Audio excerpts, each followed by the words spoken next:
gente começa mais uma edição do programa Utilidade Pública. Muito obrigada pela audiência. Hoje a gente vai falar dessa tendência, dessa moda, que a gente agora parece que está acontecendo um boom. Muita gente vegetariana, muita gente vegana, mas você sabe qual é a diferença? Quais são os benefícios? O que caracteriza uma pessoa vegetariana? O que caracteriza uma pessoa vegana? Esse é o assunto da Utilidade Pública de hoje. Aqui com a gente a Ingrid, que é profissional liberal e vegana. Isso. E a nutricionista Clarice, também aqui com a gente, para esclarecer, né, muitos equívocos, muitos mitos, quando as pessoas falam na questão, olha, eu não vou me tornar vegano, vou deixar de comer carne, certo? E aí, como é que vai ficar minha proteína? Eu pratico esporte, posso me tornar um vegetariano, um vegano? Vou ter proteína suficiente para criar músculos? É isso que a gente vai estar esclarecendo aqui hoje na Utilidade Pública. Meninas, muito obrigada pela presença. Eu que agradeço. Eu queria começar, né, Clarice, ouvindo aqui a Ingrid, que é vegana, mas que nem sempre foi assim. Não. Me conta essa história. Eu entrei, minha porta de entrada foi aos 14 anos, eu deixei de comer carne vermelha apenas. E aí foi um longo período de transição, na verdade, dos 14 até por volta dos 28, quando eu me tornei ovolacto, né? Que a gente consome ovo e leite, mas não consome carne, nem frango, nem peixe, nem crustáceos. Dos 28 até os 30, eu terminei deixando ovo e leite e me tornei vegetariana estrita e depois vegana. Existe uma certa diferença entre o vegetarianismo estrito e o veganismo. O vegetariano estrito, ele é uma dieta à base de alimentação vegetal, né? E o vegano é aquela pessoa que faz parte, tem uma filosofia que não consome nenhum produto de origem animal. E aí a gente não está falando, gente, só de alimentação não, tá? Quando a gente está falando dessa filosofia da pessoa vegana, a gente está falando, por exemplo, sapato de couro nem pensar. Nem sapato, nem bolsa, nem esmalte, nem shampoo, nem sabão em pó. Isso tudo que são empresas que fabricam produtos, que fazem experiências e que utilizam animais. Isso. Mas já existe uma rede de empresas, de indústrias que não utilizam, e aí nessas empresas que os veganos ficam de olho para começar a consumir. Isso, exatamente. Ou também na confecção dos próprios produtos, né? De cosméticos e de higiene. A gente sabe que dentro do veganismo não é só o consumo, mas é também a questão do teste, como você bem colocou. Existem empresas que não consumem, não tem nenhum produto de origem animal, mas eles realizam teste em animais. Então, os veganos, eles não optam. Não tem como, pelo menos comigo não foi assim, a gente fazer essa transição do dia para a noite e se tornar vegano. Você ser onívoro, né? Fazer uso de todo tipo de alimentação e do dia para a noite se tornar vegetariano estrito ou vegano, porque a gente sempre vai ter alguma substância que esteja em algum produto que a gente consome. E aí, Clarice, é um desafio, né? Porque, olha, gente, a gente está falando de um país, tá, culturalmente ali, do arroz, feijão e da proteína. As pessoas já dividem, assim, a refeição, né? É proteína mesmo. As pessoas têm aquela ideia de não vou comer carne, tem que ter frango. Tem até aquela ideia, não, peixe não, porque peixe daqui a pouco como, daqui a pouco eu tô com fome. Em termos nutricionais, como é que você avalia? Há um equívoco muito grande ou não? Aí eu te pergunto se isso é mito. Sim. De que a pessoa vegetariana, ela pode ter deficiência em algumas vitaminas, por exemplo, em ferro, por exemplo, ou ficar com alimentação, a saúde desequilibrada por falta do consumo desse tipo de proteína animal. Isso é mito ou é verdade? É mito.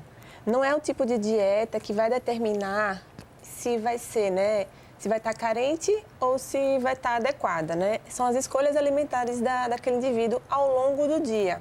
Então, realmente, assim, eu já percebi, no caso, no próprio consultório, pessoas que consomem carne, mas, assim, consomem apenas no almoço, por exemplo, e tem uma ingestão de proteína até baixa, mesmo consumindo carne. Então, às vezes, por exemplo, no café da manhã, toma um café com um pão com manteiga, por exemplo.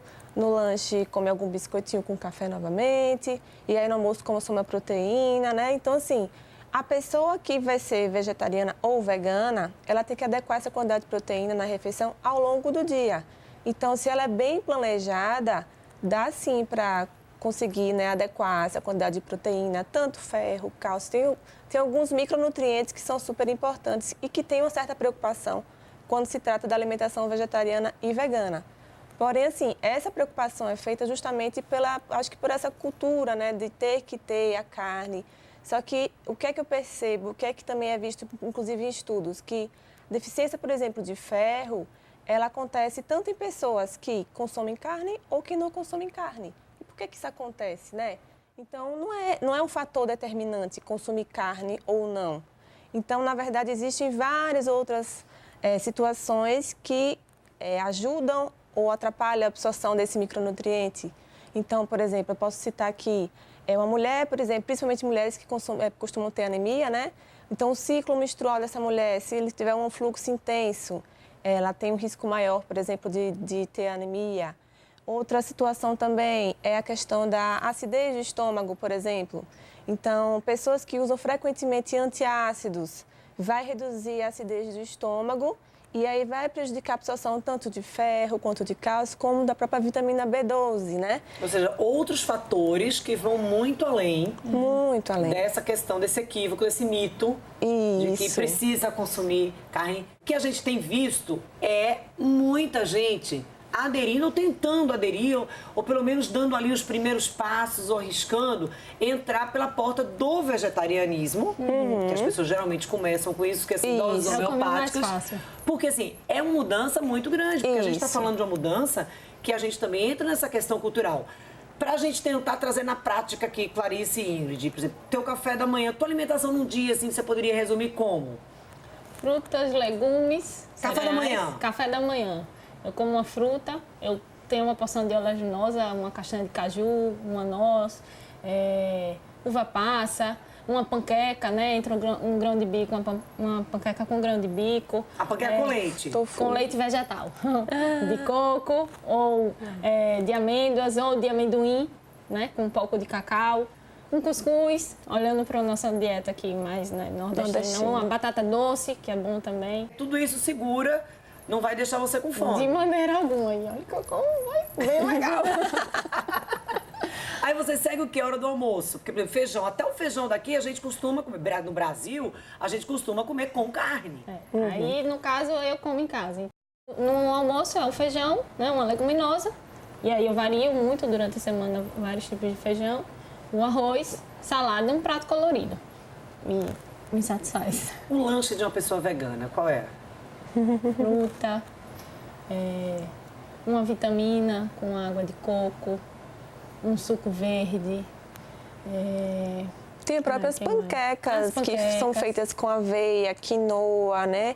Amaranto, que na verdade muitas pessoas que consomem carne, na verdade não conhecem vários alimentos, né? Que é usado no vegetarianismo, na verdade. Então, pode-se fazer várias coisas, inclusive usar o uso do tofu, né? Isso. Tem a pasta que é com hummus, que é com grão de bico. Então, tem várias preparações que, na verdade, alimentos de preparações novas para quem não consome carne e não conhece esses alimentos, né? O que pesa mais na balança? Porque, às vezes, a gente equivocadamente acha que o veganismo fica mais caro, mas às vezes não, depende, a carne também tá cara. Exatamente, é isso que eu ia falar, que na verdade se você retira a carne, né, o frango, a carne, o peixe, então você está tirando esse dinheiro que você está usando para isso e está colocando em outros alimentos. Então eu não acho que seja uma alimentação mais cara do que quando a pessoa consome a carne, entendeu? Tem uma consideração aí. Quando você se torna vegetariano estrito, né, que não faz uso dentro da alimentação de nenhum produto de origem animal, então você termina tirando carne, peixe, frango, crustáceos, embutidos, enlatados com produtos animais e os laticínios e os queijos, que são caros. E você faz essa substituição, não necessariamente para você ser vegetariano, você precisa estar consumindo sempre, todo dia, quinoa, amaranto, chia. Né? Você pode ter opções de feijões, feijão branco, feijão fradinho, feijão preto, né? Dois itens que são um pouco mais caros, assim, que não dá para você consumir sempre, que é lentilha e ervilha e grão de bico, mas você consegue fazer essa. A dieta vegetariana estrita dentro da alimentação, ela não é cara.